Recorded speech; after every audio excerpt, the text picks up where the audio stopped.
Hi everyone, Alex here. Continue with our Revit Multi-trade from 0 to 100 course. Today we're going to focus on the north living beam. So the north living room is right here, and it has a beam from this corner to this corner. It's going to be a 10 by 20 beam, so it's 10 inches wide and 20 inches deep. So it's an easy one. That's all we're going to do today. Get ready. See you in Revit. Now remember, this video is part of a full course, so if you haven't watched the previous videos, go ahead and watch them now. By now, most of you know that I suffer a horrible data loss. It was easily 1,000 hours of hard work, pretty much 100 hours of video content, so it was pretty tough.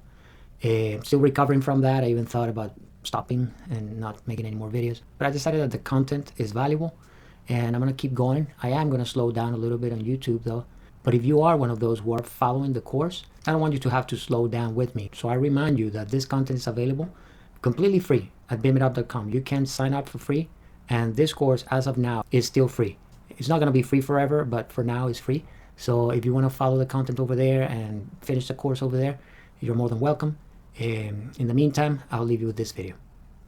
Hi everyone, this is Alex with BIMitUp, where we help you with professional training and coaching in mechanical, electrical, plumbing, fire protection systems, and Autodesk platforms like Revit and AutoCAD MEP. Let's get started. And then we need to place that large beam, this one right here, and that beam starts right before the enclosed terrace. So the enclosed terrace starts here, so that beam is right here, from here to here. So for that we have to go to Structure, Beam, and let's see, we don't have any concrete, so let's go ahead and load it. So we go Load Family, Libraries, English Imperial, US, Structural Framing. We want to go to concrete rectangular beam, and now we want a 10 by 20, so we can edit type, duplicate, can do 10 by 20, and then here we have 10 inches and 20 inches. Okay, now I can click here and all the way up to here maybe, and then let's take a look. Let's bring our section down so we can see what's going on.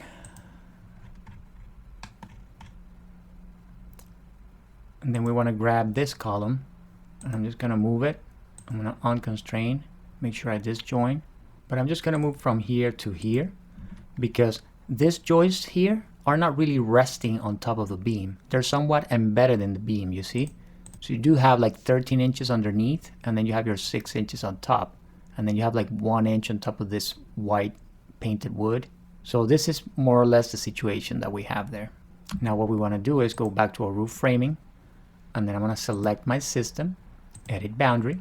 What I'm going to do is just bring it back a little bit as such, and click OK. Just like that, so that way I'm faking it. And that's pretty decent, you know, just like that.